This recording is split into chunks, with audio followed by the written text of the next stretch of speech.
গল্পের বাক্স চ্যানেলে সবাইকে স্বাগত জানাচ্ছি। আমি রোমানা নূপুর। আজ আপনাদের জন্য নিয়ে এসেছি সমরেশ মজুমদারের লেখা একটি উপন্যাস, বালিকার প্রথম প্রেম। আজ শুনবেন উপন্যাসটির প্রথম পর্ব।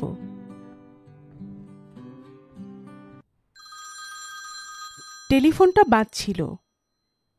খবরের কাগজটা সামনে থেকে সরিয়ে তাকালো অনিশ। সুন্দর সাজানো ঘরের অন্য প্রান্তে সোফায় দুপা মুড়ে বসে ইংরেজি কাগজ পড়ছে নন্দিনী। মনে হচ্ছে শব্দটা ওর কানে ঢুকছে না। টেলিফোনটা ধরো, চাপা গলায় বলল অনিশ। তোমাকে তো উঠতেই হবে। মুখ থেকে কাগজের আড়াল সরল না। জবাবটা ফেসে এলো। উঠতেই হবে মানে? রিং শোনার বিরক্তিটা এবার অনিশের গলায়। ওটা তোমার ফোন। নন্দিনী একই ভঙ্গিতে উত্তর দিল। তুমি জানলে কি করে? টেলিফোন তুললেই তো শুনি তোমার ফোন। দয়া করে নন্দিনীকে একটু ডেকে দেবেন। আমি এখন ওই দয়াটুকু করতে রাজি নই। তুমি একতরফা বলছো। মুখের সামনে থেকে কাগজ সরালো নন্দিনী। টেলিফোন তুললে আমি শুনতে পাই মিস্টার সোমের সঙ্গে কথা বলতে পারি। অনিশ আছে। তুমি বড্ড বাড়াবাড়ি করছো। এ বাড়িতে আমার চেয়ে তোমার ফোন বেশি আসে। বিশেষ করে কলেজে যাওয়ার পর থেকে এটা হচ্ছে। অনিশ বলল। এটা বিতর্কের বিষয়। ১৯ বছরের মিষ্টি মুখটা নড়ে উঠল। মাই গড, টেলিফোনটা ধরো। কোনো জরুরি কল হতে পারে। অবশ্য আমি শিওর তোমার কোনো বন্ধু ফোনটা করছে। এত বন্ধু কি করে জোটাও কে জানে। অনিশ কথা শেষ করা মাত্র যমুনাকে ঢুকতে দেখা গেল। দুজনের দিকে তাকিয়ে রিসিভার তুলে সে বলল, হ্যালো, কত নম্বর চাইছেন? হ্যাঁ, না না, রং নাম্বার। সঙ্গে সঙ্গে প্রচণ্ড হাসিতে গড়িয়ে পড়ল নন্দিনী। যমুনা বোকার মতো সেদিকে তাকিয়ে ফোন রেখে দিয়ে ঘর থেকে বেরিয়ে যাচ্ছিল। অনিশ গম্ভীর গলায় বলল, টেলিফোনটা আমারও ছিল না। যমুনা, আরেক কাপ চা দিয়ে যাও। হাসতে হাসতে নন্দিনী চেঁচিয়ে উঠল, দিস টাইম চিনি ছাড়া। নন্দিনী, বাড়াবাড়ি করো না। আমি ঠিক করছি। যমুনা দি, চিনি দেবে না? যমুনা হেসে বেরিয়ে যাওয়া মাত্র কাগজটাকে ভাঁজ করে পাশের টেবিলে রাখল অনিশ। তারপর গম্ভীর হয়ে বলল, তুমি মাঝে মাঝে ভুলে যাও আমার সঙ্গে কিরকম ব্যবহার করা উচিত। গত রবিবার তোমার 11টা টেলিফোন এসেছিল। দুটো সেন্টেন্সে দুটো আলাদা বিষয় উল্লেখ করলে। আমি কোনটার জবাব দেব বুঝতে পারছি না। তবে এটুকু বলতে পারি, তুমি মিছিমিছি সিরিয়াস হচ্ছ। তুমি কি নতুন কারো সঙ্গে আলাপ হওয়ার সময় বলো, আমার নাম নন্দিনী সোম, টেলিফোন নম্বর এই? অনিশ নন্দিনীর দিকে তাকালো। তোমার বয়সে আমার এত বন্ধু ছিল না, তারা এত ফোনও করতো না। তুমি আনসোশ্যাল ছিলে, যাকে বলে ঘর কোনো। Not that. তোমার সঙ্গে তর্ক করা মানে নিজের শরীর খারাপ করা। তুমি টেনোরিক 50 খেয়েছ? তার মানে? নিরূপ কাকু বলেছেন তোমার এখন রোজ একটা করে খাওয়া উচিত। You are approaching 50। এই বয়সে মানুষ অল্পে উত্তেজিত হয়ে যায়। রাবিশ। নন্দিনী, তুমি যেভাবে কথা বলছো, আমরা স্বপ্নেও বাবার সঙ্গে ওভাবে কথা বলতে পারতাম না। অনিশ না বলে পারল না। নন্দিনী নেমে পড়ল সোফা থেকে। তারপর দুলতে দুলতে কাছে চলে এসে ধপ করে অনিশের পাশে বসে পড়ে দোহাতে গলা জড়িয়ে ধরল। তোমার বাবা ছিলেন একজন রয়্যাল বেঙ্গল টাইগার, কিন্তু তুমি আমার বন্ধু। আমার দম আটকে আসছে। আসুক, আমাকে একটু জড়িয়ে ধরো। অনিশ ডান হাতে নন্দিনীকে জড়িয়ে ধরল। হঠাৎ তার মনে হলো, আগে, বছর 5 আগে হলে যে স্বতঃস্ফূর্ত ভঙ্গিতে মেয়েকে কাছে টানত, আজকাল সেটা কিছুতেই পারে না। মেয়ে বড় হয়ে গেছে, এই বোধটা কি তার মনের ভেতর বসে টোকা মারে? নন্দিনী ফিসফিস করে বলল, আই লাভ ইউ ড্যাড। অনিশের গলা বুঝে এলো, আমি জানি। অনিশের বয়স এখন 46। তার 5 ফুট 11 ইঞ্চি শরীরটায় এতদিন এক ফোঁটা মেদ ছিল না। চুল পড়েনি বা পাকেনি, দাঁতও ঠিকঠাক। গলায় বা চোখের নিচে সময় হাঁসের পায়ের ছাপ আঁকেনি। ইদানিং পেটে সামান্য চর্বি জমছে, মুখ ভারী হয়েছে। তবু তাকে দেখে কেউ 40-এর বেশি বলতে পারবে না। লেক ক্লাবের মুখার্জি ঠাট্টা করে বলেছিল, প্রবাদ আছে, ভাগ্যবানের বউ মরে। শুনতে খারাপ লাগলেও কথাটা সত্যি। এই দেখো, 45-এ আমি একটা পিপে হয়ে উঠেছি। টাক পড়েছে, যা আছে তাতে রূপলি ছোপ লাগছে। আমি হতভাগা, কারণ আমার তিনি আছেন। তুমি ভাগ্যবান, কারণ তিনি চলে গিয়েছেন। রাবিশ, অনিশ বলেছিল। No, not that. তুমি চেহারাটা কেমন তাজা রাখলে কি করে? কারণ তোমার কোনো টেনশন নেই, কেউ পেছনে টিকটিক করেও না। দিনরাত ভদ্রমহিলার ঝুঁকি সামলাতে হয় না। খাচ্ছ দাচ্ছ আর ফুলে ফুলে ঘুরে বেড়াচ্ছ। পাশের টেবিলে বসা লিকলিকে রোগা অকাল বৃদ্ধ হাবলু দত্তকে দেখিয়ে অনিশ বলেছিল, তাহলে তো হাবলুবাবুর আরও ফিট থাকা দরকার, কনফার্ম ব্যাচেলার। লোকের চোখে সে এখন একটু অন্যরকম। বন্ধুবান্ধবদের চেহারা দেখে বয়স বোঝা যাচ্ছে। হঠাৎই সবাই যেন বয়স্ক হয়ে উঠেছে, শুধু সে একজন ব্যতিক্রম। এবং এই কারণেই সমবয়সীদের চোখে ঈর্ষার বস্তু। সে অত্যন্ত স্বাভাবিক জীবনযাপন করে। ঘুম থেকে ওঠে 4:45। শীত, গ্রীষ্ম এবং বৃষ্টি না থাকলে বর্ষার সময় এর অন্যথা হয় না। মিনিট 15 লাগে তৈরি হতে। ঠিক 1.5 কিলোমিটার হেঁটে গিয়ে ফিরে আসে সমান গতিতে। বাড়ি ফিরে 8 ঘন্টা ধরে কয়েকটা আসন করে স্নান সেরে নেয়। তারপর চা আর কাগজ নিয়ে বসা। সারাদিনের জন্য এইটুকুনি সময় একটু আরাম করে নেওয়া। স্নানে ঢোকার সময় সে নন্দিনীকে ডেকে দেয় যাতে একসঙ্গে চা খেতে পারে। রিচি রোডের এই ফ্ল্যাটটায় আলো হাওয়া আসে খুব, সেই সঙ্গে ধুলো। শুধু ধুলোর জন্য অঞ্জলি বিরক্ত হতো খুব। বলতো, এখান থেকে অন্য কোথাও চলো। ধুলো ঝাড়তে ঝাড়তে সর্দি হয়ে গেল। 2 লক্ষ টাকায় কেনা সেই ফ্ল্যাট এখন 16 লাখ টাকায় বিক্রি করে দেওয়া যায়। অঞ্জলি নেই, কিন্তু ধুলো আছে। তবে সবকটা জানালায় কাঁচ আর ভারী পর্দা টাঙানোয় তাদের আগমন একটু কম। তবে সবকটা জানলায় কাঁচ আর ভারী পর্দা টাঙানোয় তাদের আগমন একটু কম। রোজ নন্দিনী যমুনাকে তাগাদা দেয় ঝাড়পোছ করতে। হাতে সময় থাকলে নিজেই হাত লাগায়। সে সময় ওর দিকে তাকালে মনে হয় অবিকল অঞ্জলি। একজন মানুষের শরীরের আদল, ভাবভঙ্গি, তাকানো এবং হাঁটা যখন আরেকজনের মধ্যে পূর্ণমাত্রায় প্রতিফলিত হয়, তখন স্মৃতি বড্ড আঁচড় কাটে। ঠিক 9:30 গাড়ি নিয়ে বেরিয়ে নন্দিনীকে কলেজে নামিয়ে অনিশ অফিসে চলে যায়। আজ পর্যন্ত 10:02 পরে সে অফিসে ঢোকেনি এবং ঢোকার পর 6টা পর্যন্ত নিঃশ্বাস ফেলার অবকাশ পায় না। লাঞ্চও স্কিপ করতে হয় অনেক দিন। খাওয়ার ব্যাপারে তার একটা নিজস্ব অভ্যেস রয়েছে। সকালে কোনো কোনো দিন 2 কাপ চা, বেরোবার আগে 2টো সেঁকা পাউরুটির পিস, শসা অনেকখানি আর 1 গ্লাস ঠান্ডা দুধ। দুপুরে চিকেন স্টু, স্যান্ডউইচ আর একটা যে কোনো ফল। বিকেলে চা এবং বিস্কিট। কিন্তু রাত্রে তার ভাত চাই। ছোট বাটির মাপে ভাত আর মাছের ঝোল। মাটন সে খায় না, চিকেন ভালো লাগে না। অবশ্য মাঝে মাঝে নন্দিনীর পাল্লায় পড়ে বাইরে খেতে গেলে নিয়ম ভাঙতে বাধ্য হয়।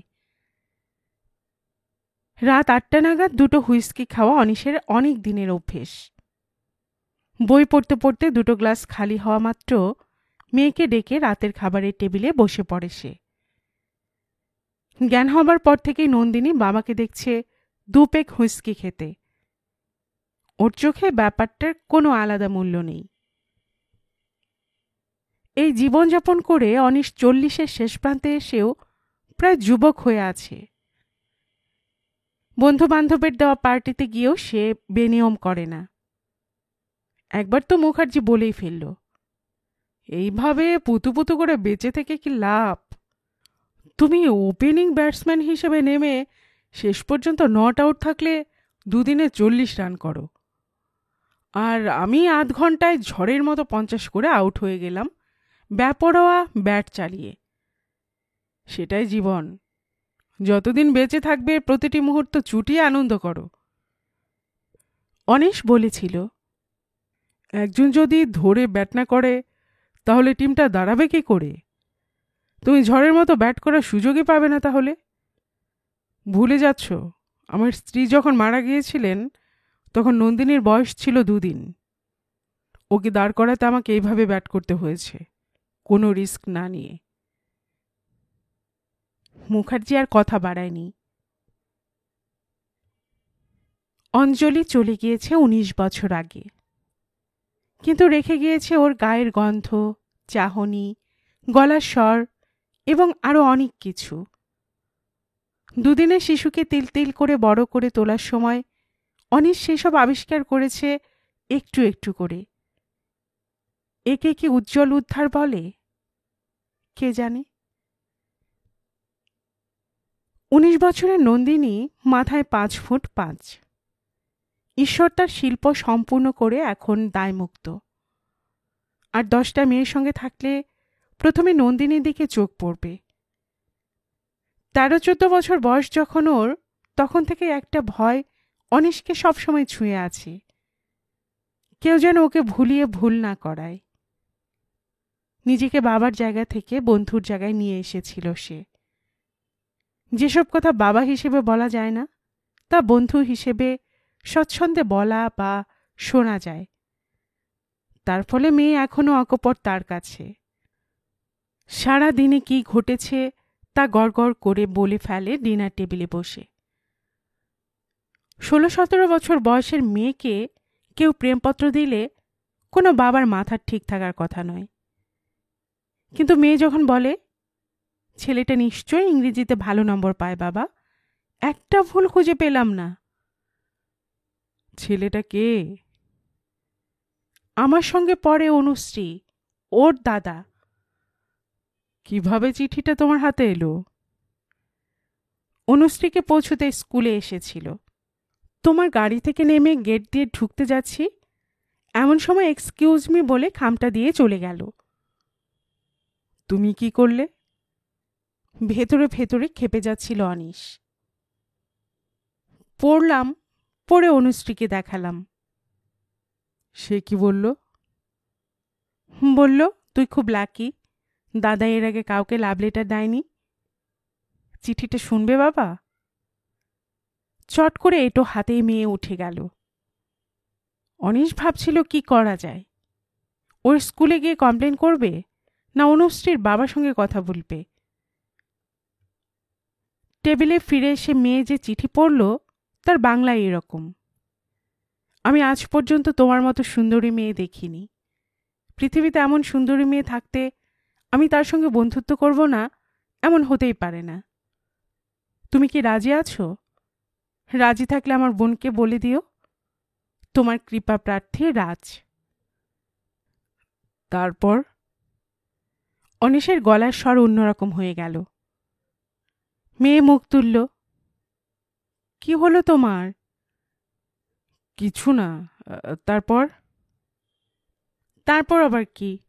আমি অনুশ্রীকে বললাম, তোর দাদাকে বলে দিস আমি ওকে কৃপা করতে পারছি না, আমার একজন স্টেডি বন্ধু আছে। স্টেডি বন্ধু? ইয়েস, রাইট নাও আমি বন্ধুর সংখ্যা আর বাড়াতে চাই না। শুনে ও কি বলল জানো? বলল, আমি জানতাম আজকাল কেউ 16 বছর বয়স পর্যন্ত বন্ধুবিহীন থাকে না।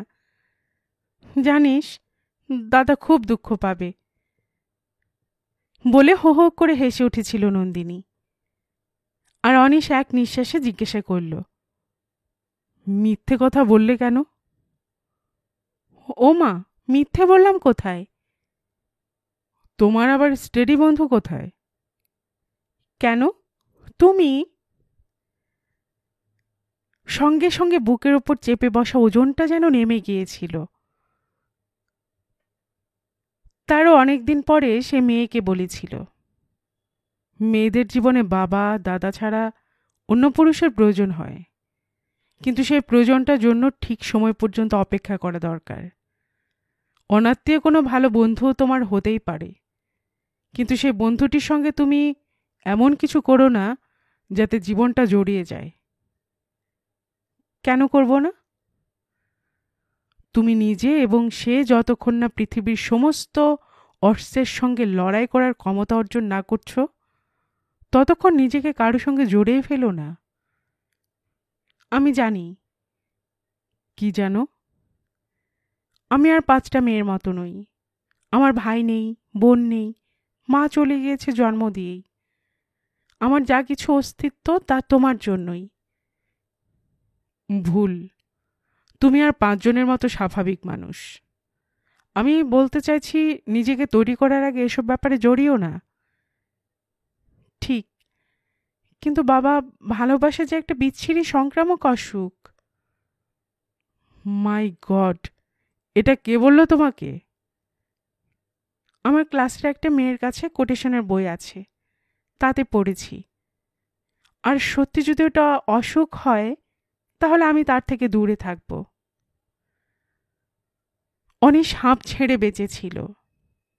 মেয়ে তো আর ফুলের গাছ নয় যে বেড়া দিয়ে গরু ছাগলের লোভ থেকে বাঁচাবে। তাকে স্কুলে যেতে দিতেই হয়। আর সেই সঙ্গে নতুন চিন্তা কখন কার ফাঁদে পা দিয়ে বসে। 16 থেকে 18-র মধ্যে নন্দিনী 21টি প্রেমপত্র পেয়েছিল। এই সবগুলি সে বাবার সামনে হাজির করেছে।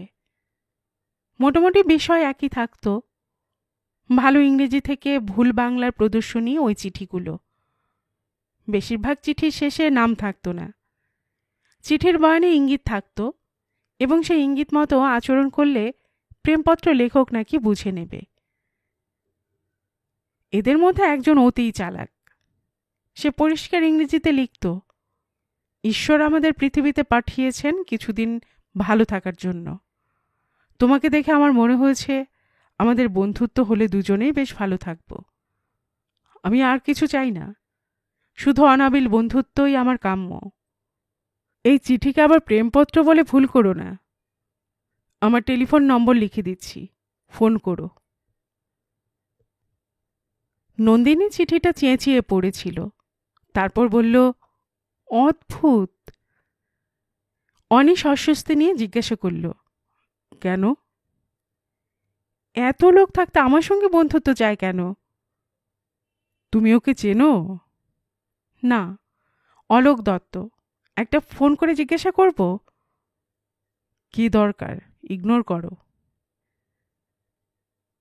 কিন্তু আবার চিঠি এলো। এবার একটু জ্ঞান দেওয়া হয়েছে। কেউ ভদ্রভাবে চিঠি লিখলে তার জবাব দিতে হয়।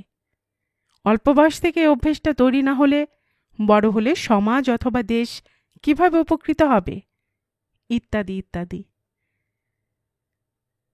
অনিশ বুঝতে পারছিল এই ছেলে সুবিধের নয়। অতএব সে নিজেই টেলিফোনের নাম্বার টিপল। তখন লাঞ্চের সময়। চারপাশে ঢিলে ভাব। ওপাশে রিং হচ্ছে। তারপর এক মহিলার গলা শুনতে পেল সে। হ্যালো। নাম্বারটা যাচাই করল অনিশ।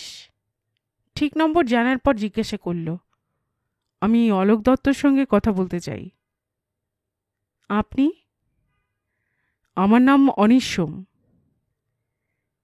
কি ব্যাপারে কথা বলবেন তা যদি বলেন। আপনি অলোক দত্তের কেউ হন? হ্যাঁ, আমি ওর মা। অলোক এখন বাড়িতে নেই। ওকে কখন বাড়িতে পাওয়া যাবে?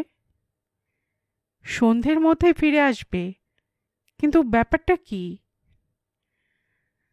দেখুন, বিষয়টা নিয়ে আলোচনা করে আপনাকে বিব্রত করতে চাই না। আপনি ভাবছেন কেন আমি বিব্রত হব? অনিশ ইতস্তত করছিল, কিন্তু তার মধ্যে ভদ্রমহিলা বললেন, আমি অনুমান করছি অলোক আপনার পরিচিত কোনো মেয়েকে চিঠি দিয়েছে বন্ধুত্ব করতে চেয়ে, তাই কি? ঠিকই। অনেক সহজ হলো। আপনার ছেলে আমার মেয়েকে দুটো চিঠি দিয়েছে। আমার মেয়ে আপনার ছেলেকে চেনে না, কখনো দেখেনি। ভদ্রমহিলা হাসলেন। চিনলে বা দেখলে চিঠি পেলে আপনি মেনে নিতেন? Not that. আমি ফোন করছি একথাই বলতে যে এ ঘটনা যেন আর না ঘটে। অলোক কি খারাপ কথা কিছু লিখেছে? না, খারাপ নয়। তবে ওটা কি প্রেমপত্র?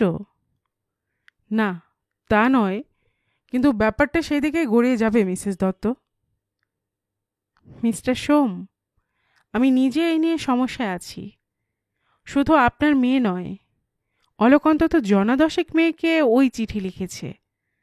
তার মধ্যে 4 জনের গার্জেন আমার সঙ্গে দেখা করেছেন, চিঠি দেখিয়েছেন। কেউ কেউ টেলিফোনে রাগ দেখিয়েছেন। মুশকিল হলো, আমি যখন অলোককে ডেকে জবাবদিহি চেয়েছি, তখন সে জানতে চেয়েছে চিঠিতে সে অন্যায় কথা লিখেছে কিনা। ইনফ্যাক্ট আমি ওই সব চিঠিতে একটিও খারাপ শব্দ পাইনি, অথবা অ্যাপ্রোচের মধ্যে মতলব দেখিনি। ও বলেছে মানুষের সঙ্গে মানুষের বন্ধুত্ব হওয়া দরকার, এমন কথা পৃথিবীর বিখ্যাত বইগুলোয় লেখা হয়ে গেছে।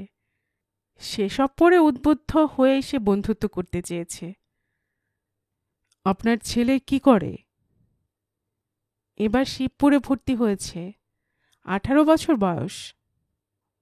বুঝলাম, কিন্তু বন্ধুত্ব করতে চাওয়ার ধরন আছে। এভাবে অপরিচিত মানুষকে চিঠি লিখে বিব্রত করার কোনো মানে হয় না। আমি এটা পছন্দ করছি না। ঠিক আছে মিস্টার সোম, আমি অলোককে নিষেধ করে দেব, যাতে আর কখনো সে আপনার মেয়েকে চিঠি না লেখে। অনেক ধন্যবাদ, রাখি। 1 সেকেন্ড, আপনাকে একটা প্রশ্ন করতে চাই। বলুন। আপনার ছেলে যদি এমন কাজ করত তাহলে আপনি কি করতেন? আমি ছেলেকে এভাবে তৈরি করতাম না। আমার মনে হচ্ছে আপনার ছেলে নেই। না, আপনি ব্যাপারটা বুঝবেন না। টেলিফোন নামিয়ে রেখেছিলেন মিসেস দত্ত, কিন্তু তিনি তার কথা রেখেছিলেন। অলোক দত্ত আর নন্দিনীকে কোনো চিঠি লেখেনি। ওই পর্ব চুকে গেছে ওখানেই। কিন্তু টেলিফোনের বন্যা এ বাড়িতে যেভাবে বয়ে যাচ্ছে, যাতে মাথা খারাপ হওয়ার জোগাড় অনিশের। আবার কিছু ফোন আছে যাদের ঘোস্ট কল বলে উড়িয়ে দেওয়া যাচ্ছে না। ফোন বাজলে রিসিভার তুলে অনেকক্ষণ ধরে হ্যালো বললেও ওপাশ থেকে সারা শব্দ পাওয়া যায় না। যে ফোন করছে সে লাইনটা কাটছেও না। অনিশ রাগ করে মেয়েকে বলেছে, তোমার বন্ধুদের বলো আমি রিসিভার তুললে বোবা হয়ে না থাকতে। তারা আমার বন্ধু, তোমাকে কে বলল? আশ্চর্য, আমার পরিচিত কেউ ফোন করলে চুপ করে থাকতো? তাহলে আমি যখন রিসিভার তুলে হ্যালো বলি, তখন কেউ সাড়া দেয় না কেন? তুমিও কথা শুনতে পাও না? সময় বিশেষে। নন্দিনী বলল, তখন তো আমি বলি না তোমাদের বন্ধুদের বলো বোবা হয়ে না থাকতে? বলি। 1993 সালে কেউ 19-20 বছরের মেয়েকে বিয়ে দেয় না। মাঝে মাঝে অনিশ চিঠি পায়। মালদার মাসিমা, শিউরির জেঠিমা লিখেন, মা মরা মেয়েটাকে আর কতদিন আগলে রাখবি? এই বেলা বিয়ে দিয়ে দে। অল্প বয়সে শ্বশুর বাড়িতে গেলে সেখানে মন বসবে, আর মায়া বাড়াস না। কথাটা হয়তো ঠিক, কিন্তু ওইটুকুনি মেয়েকে সে কার হাতে তুলে দেবে? আর সে নিজে মেয়ের জন্য বর খুঁজতে বেরিয়েছে, এমন দৃশ্যের কথা এখনো কল্পনা করা যাচ্ছে না। অঞ্জলি বলতো, মেয়ে হলে সে চাকরি না করা পর্যন্ত বিয়ে দেবে না। মেয়ে নিজে রোজগার করলে বিয়ের পর স্বামীর সঙ্গে ঝামেলা হলেও জলে পড়বে না। অঞ্জলির সঙ্গে তার কোনোদিন ঝামেলা হয়নি, তবু সে এরকমটাই ভাবত। অনিশ এখন ততদিন অপেক্ষা করতে রাজি আছে, আর বছর 5 বড়জোর। নন্দিনী চাকরি করছে, এটা ভাবতেই কেমন লাগে। কি ভাবছেন? অনিশ তাকালো। সরলা মিত্র সামনে দাঁড়িয়ে। সে হাসল। তেমন কিছু নয়। আজকাল আপনি খুব অন্যমনস্ক থাকেন। তাই? অনিশ সামনের ফাইলটা টেনে নিল। এখন লাঞ্চের সময় কাজ করছেন যে? কিছু একটা তো করতে হবে। সরলা অদ্ভুতভাবে হাসলেন, হেসে চলে গেলেন। সঙ্গে সঙ্গে ইন্টারকম বেজে উঠল। রিসিভার তুলল অনিশ। সত্যবানের গলা ভেসে এলো, আজ সন্ধেবেলায় কোনো কাজ আছে? কেন? আহা, সরাসরি উত্তর দিতে পারো না? তেমন কিছু নেই, বাড়ি ফিরতে হবে। নন্দিনী একা থাকবে, তাই তো? আচ্ছা, মেয়েটা বড় হচ্ছে সেটা ভুলে যাও কেন? কোথায় ভুলছি? প্রতি মুহূর্তে মনে হচ্ছে। ঠিক আছে, ওকে নিয়েই চলে এসো আমার ফ্ল্যাটে 7:30টায়। কি ব্যাপার?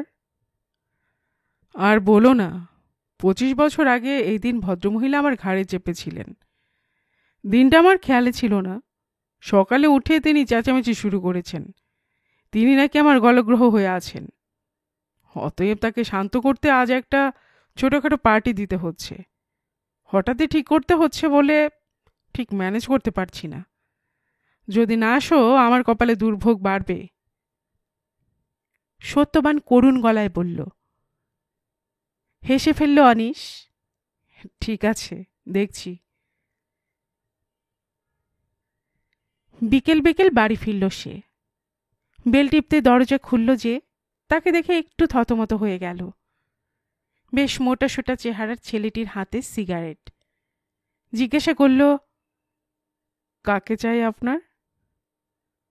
অনিশ ঠোঁট কামড়াল, এবং তখনই নন্দিনী এসে গেল সামনে। এই আমার বাবা!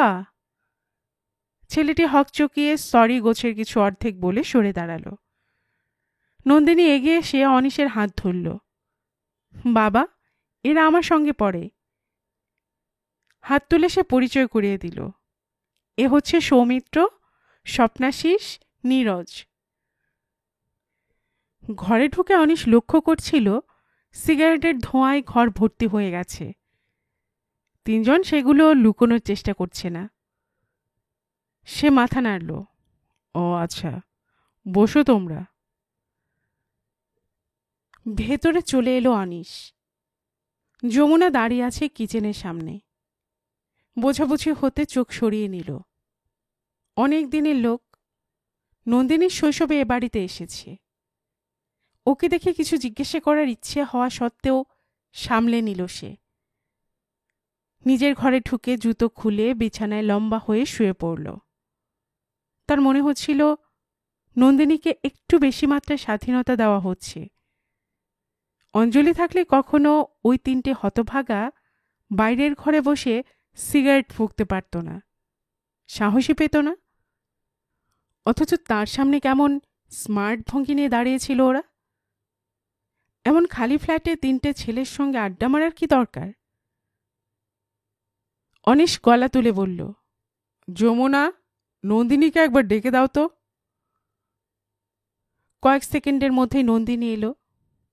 ডাকছো বাবা? কটু কথাগুলো বলতে গিয়েও মেয়ের মুখের দিকে তাকিয়ে গিলে ফেলল অনিশ। চোখ বন্ধ করে বলল, আমরা 7টা নাগাদ বের হব। কোথায়?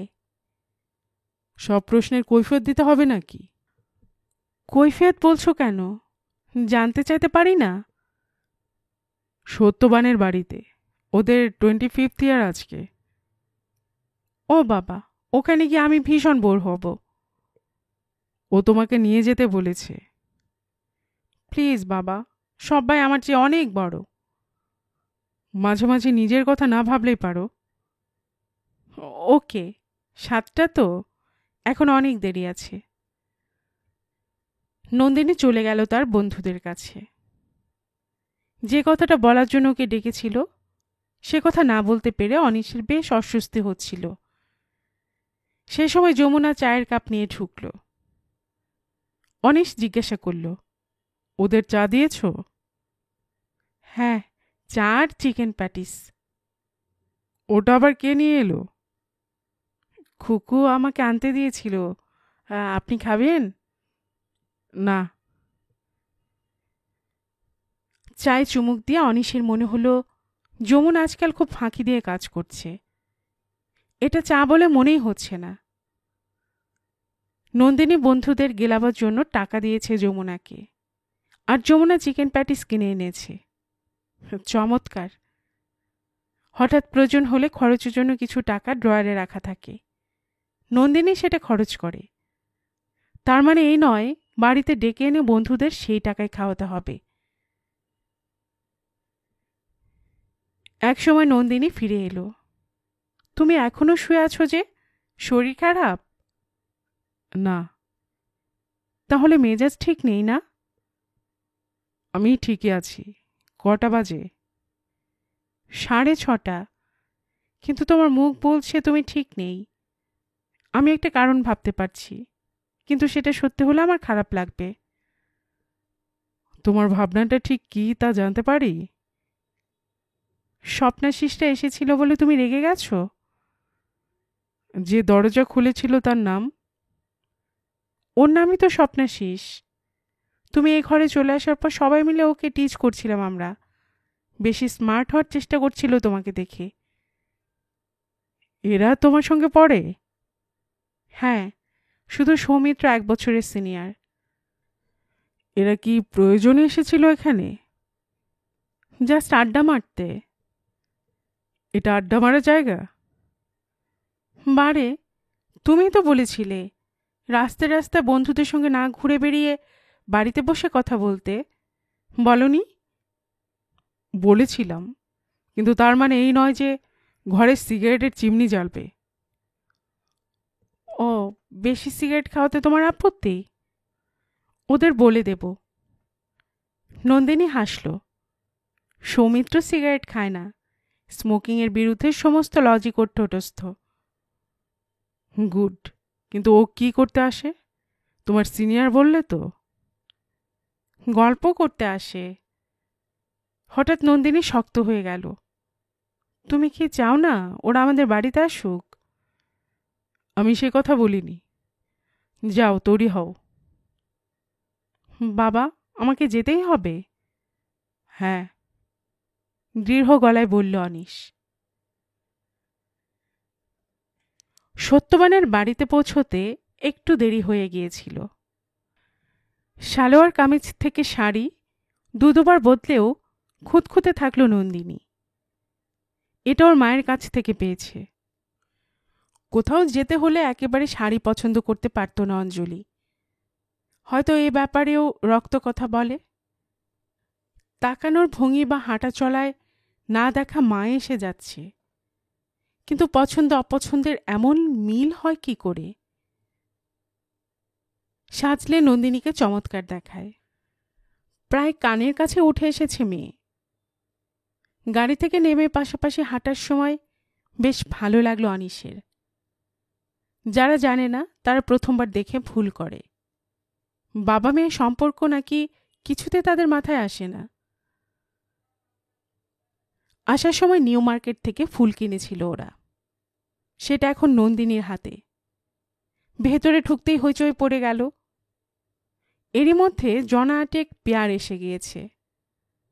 সত্যবান ও তার স্ত্রী মালবিকা এগিয়ে এলে অনিশ অভিনন্দন জানালো। নন্দিনীর হাত থেকে ফুল নিয়ে মালবিকা বলল, তুমি এসেছো বলে খুব খুশি হয়েছি। কি সুন্দর লাগছে তোমাকে দেখতে। নন্দিনী লাজুক মুখে বলল, থ্যাংক ইউ। অনিশের মনে হলো রূপের প্রশংসা শুনলে তখনই নিচু গলায় বলতো, যা,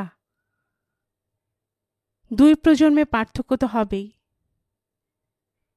একটু বাদে নন্দিনী চলে গেল মেয়েদের মধ্যে।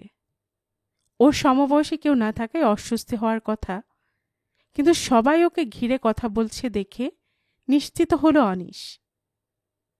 সত্যবান চলে এলো হুইস্কির গ্লাস নিয়ে। ধরো, বরফ দেব? না ধন্যবাদ। গ্লাস নিল অনিশ। সে মদ্যপান কদাচিৎ করে, করলেও 1 পেগের বেশি নয়। মদ খেতে তার ভালো লাগে না। সত্যবান যাদের ডেকেছে তাদের অনেকেই মদের পিপে। বাগচিদা পৃথিবীর সমস্ত বিখ্যাত মদ খেয়েছেন, তার অভিজ্ঞতার তুলনা নেই। অনিশকে এক গ্লাস হাতে দাঁড়িয়ে থাকতে দেখে সামনে এসে দাঁড়ালেন।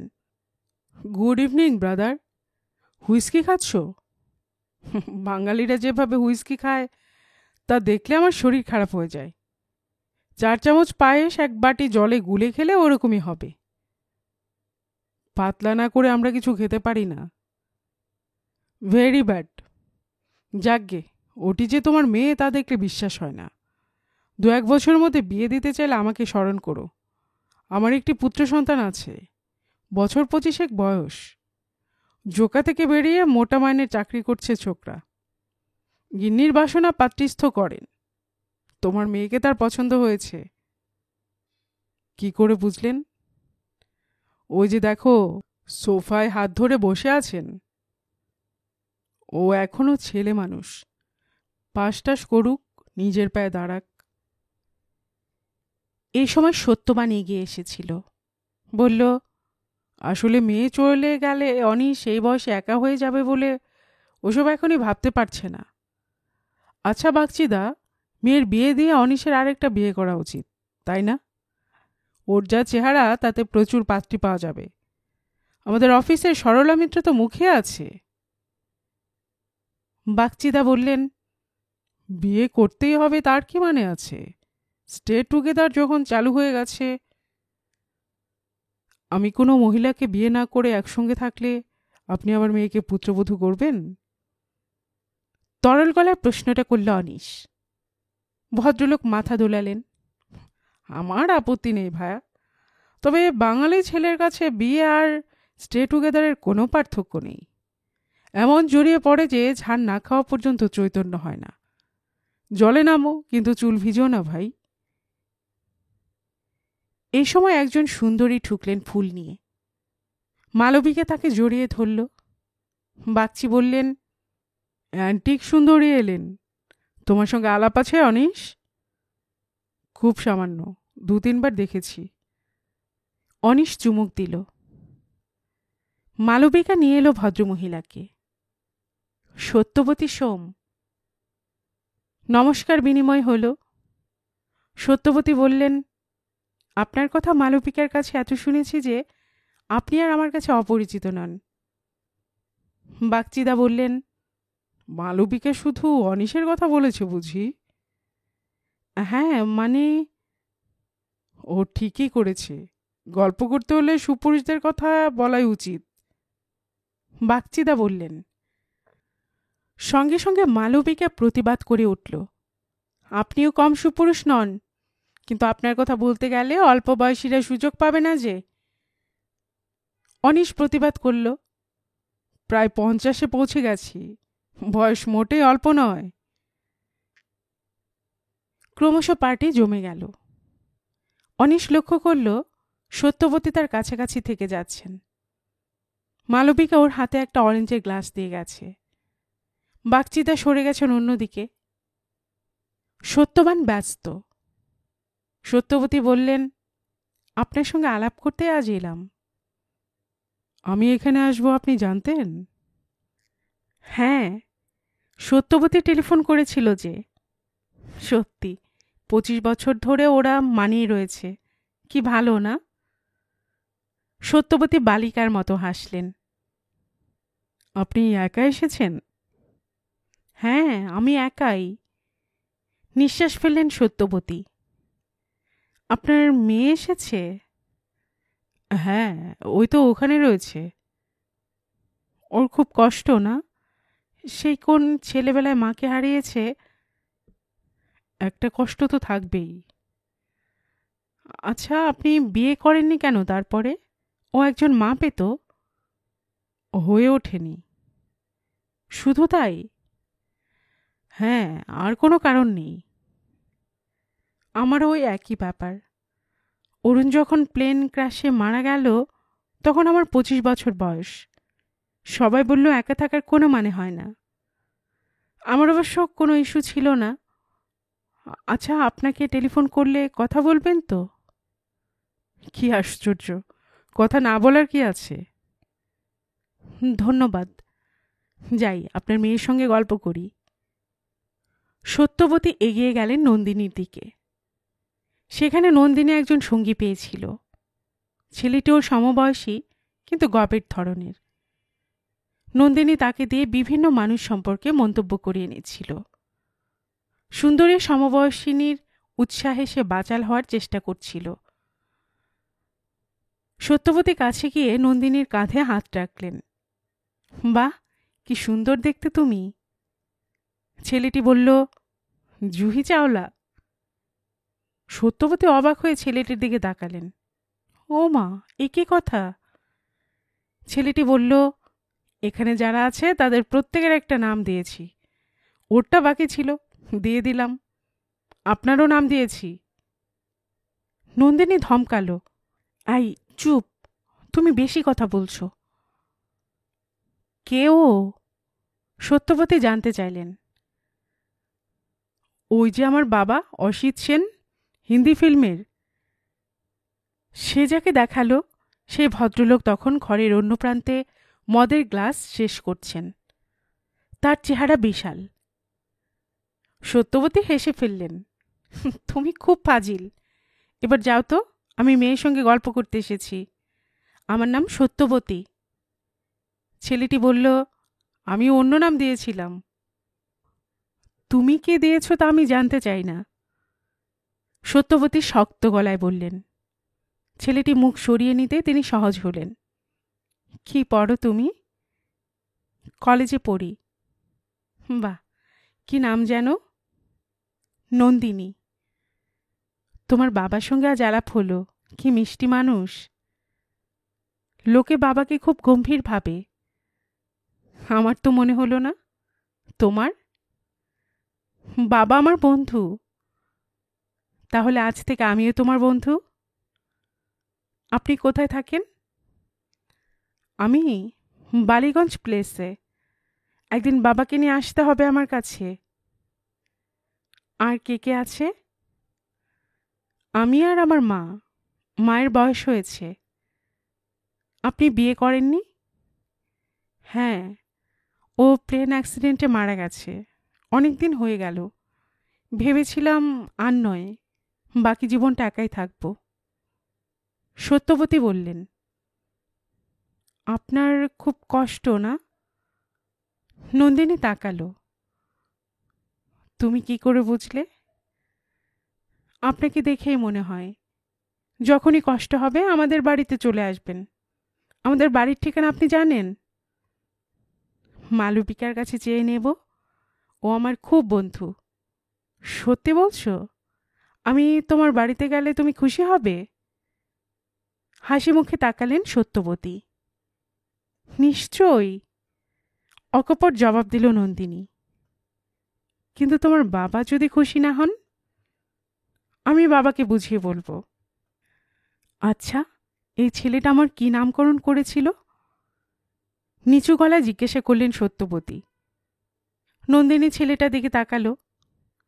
ধমক খাওয়ার পর থেকে চুপ করে গেছে। নন্দিনী হাসল। ভানুপ্রিয়া। হোমা, সে আবার কে?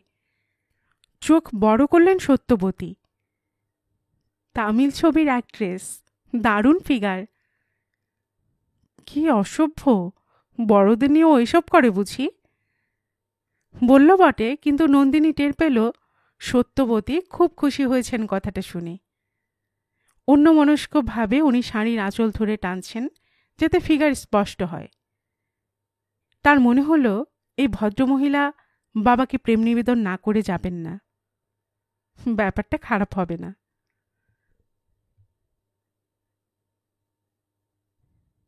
গল্পের বাক্স বাই রোমানানুপুর চ্যানেলে এতক্ষণ আপনারা শুনছিলেন সমরেশ মজুমদারের লেখা একটি উপন্যাস বালিকার প্রথম প্রেম এর প্রথম পর্ব। আর এতক্ষণ গল্প পাঠে আমি আপনাদের সাথে ছিলাম রোমানানুপুর। আপনারা যারা গল্পের বাক্স চ্যানেলের গল্প নতুন শুনছেন, আপনাদের সুবিধার্থে একটি বিনীত অনুরোধ, যদি আপনারা আরও এমন গল্প উপন্যাস শুনতে চান তবে নিচে সাবস্ক্রাইব বাটনে একটি ক্লিক করে রাখুন ও একটি লাইক করে রাখুন। এতে এই চ্যানেলের ভিডিওগুলি খুঁজে পেতে আপনাদের সুবিধা হবে। আর পাশে থাকা বেল বাটনটি চেপে রাখুন যাতে নতুন কোনো গল্প দেওয়ার সাথে সাথেই আপনাদের কাছে নোটিফিকেশন চলে যায়। সবসময় সবাই খুব ভালো থাকুন, সুস্থ থাকুন ও আনন্দে থাকুন, এই প্রার্থনা রইল।